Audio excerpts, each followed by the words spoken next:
Good morning. This is Barbara Dooley. Welcome. The war in Afghanistan has taken its toll on the American public. And according to the latest New York Times CBS poll, support for the war has dropped sharply among both Republicans and Democrats.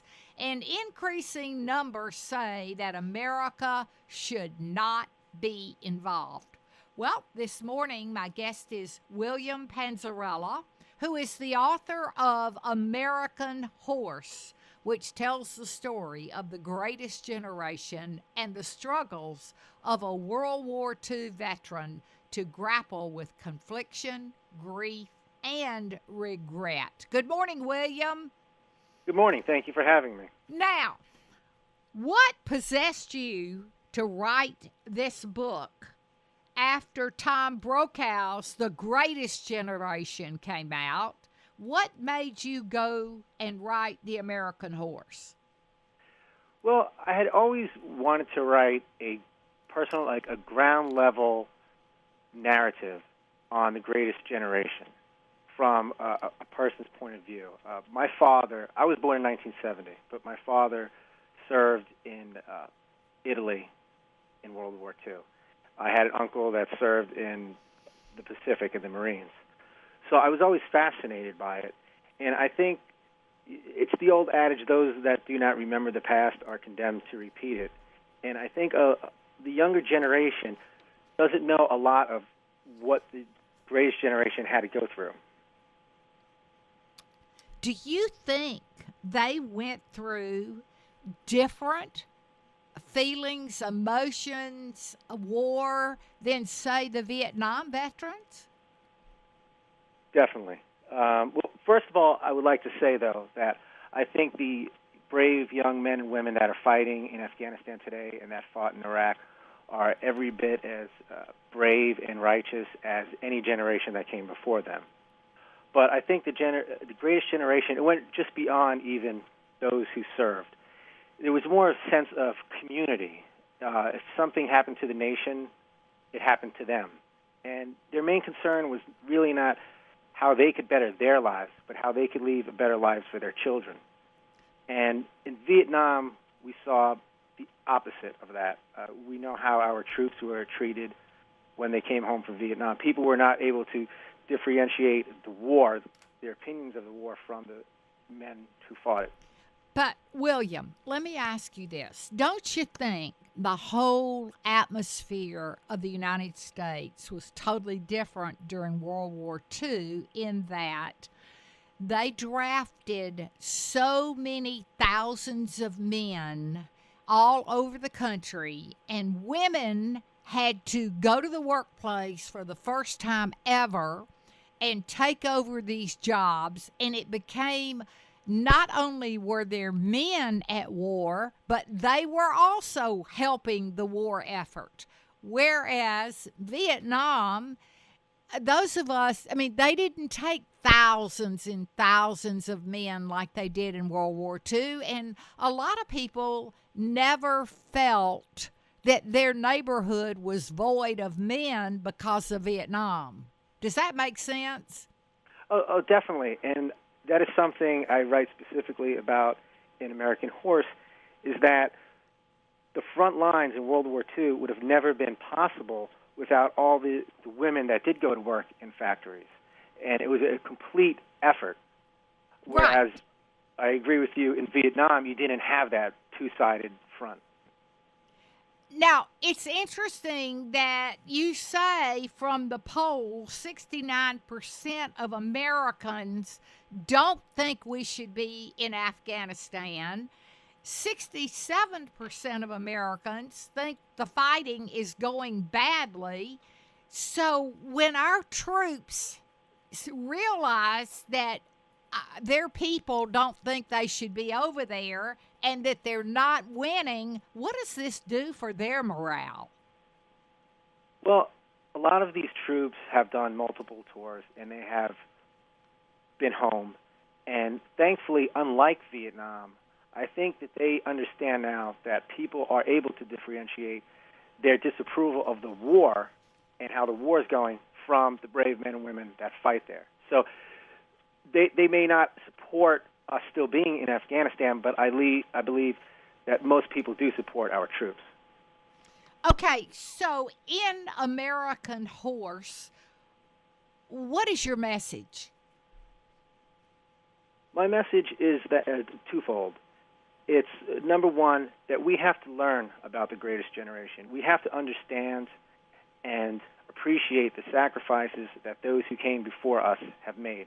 Because without those sacrifices, God knows where we would be. Especially the greatest generation, we might be, saluting the Third Reich and bowing to the emperor. But it's also a personal journey of the main character, Frank Keller. And at the end, it's really about redemption. And there's a chapter in there called "You're Never Too Lost to Be Found." And I really believe that as a person and as a nation. The greatest generation went through horrible times. The Dust Bowl, the Great Depression, later the civil unrest of the 60s. And just like today, people have forecast then that this was the end of America. But America always survives, and it's been through much worse than what it's going through today.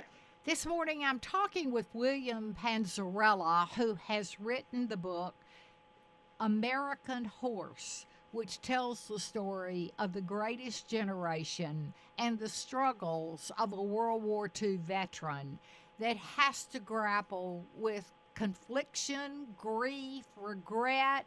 So let's talk about the people that come back from Afghanistan. How should we honor our Vietnam veterans and those that are fighting for us now when they come home? Well, there are programs, actually, and veterans can go to the Department of Veteran Affairs and the Department of Labor, but I believe there needs to be even more programs. And also symbolically, here in New York, we have yet to have a parade in Manhattan for those that have returned from Iraq. Vietnam veterans had to wait 10 years for that parade, and I hope we don't do the same. And also simple things, as thanking a veteran. We forget sometimes what a simple gesture of just saying to somebody, thank you, I appreciate what you did, has an effect on them. I want to ask you, William, why do you think the unemployment rate is so high among veterans between the ages of 18 and 24? Because I think it reflects the high unemployment rate in the entire country, and employers now are looking for specific skill sets. So, for instance, if a bank is looking for employees, they want you to have a bank teller experience. Whereas somebody that might have just done 4 tours in Afghanistan, they might go in and say, I've been a heavy machine gunner. Well, they say, well, we don't need a machine gunner. But I think, really, but I think employers should overlook that and look at the big picture where veterans can be trained into a specific skill set. But beyond that, they're going to bring so much more to the company 2 years, 3 years down the road that they should really look at the bigger picture. All right, did the greatest generation, those that came home from World War II, did they have as much trouble getting back into the American way of life as the Vietnam veterans have had? And I'm not sure about how the Afghanistani veterans are doing, but I know the Vietnam veterans had a hard time adjusting back to life because of the horrors that they went through. Did the World War II veterans have this same problem? No, it was completely opposite. In fact, when the veterans came home from World War II, it's what we call the baby boomers. They actually built up the world as we know it now. I actually live in Levittown, and I discuss it in American Horse. And the history of Levittown, it was basically built almost for veterans returning home from World War II. And a lot of people may know about Levittown, but many other communities like that. So they actually expanded the country and shaped the country. So what was the difference? Why didn't the Vietnam veterans do that? Well, number one, I think it's just sheer numbers. There were so many more people that returned home from World War II. And I think in Vietnam, you also had the economy of everything going on in the nation. You had civil unrest, civil rights, riots. You had the assassinations of John F. Kennedy, Martin Luther King, Robert Kennedy, and you had this mistrust of the government. And that mistrust grew, and it was almost a mob mentality where people looked at our troops, definitely wrong, and said, we don't agree with Vietnam, so we don't agree with the troops. Very interesting, because I'm sure that's probably true.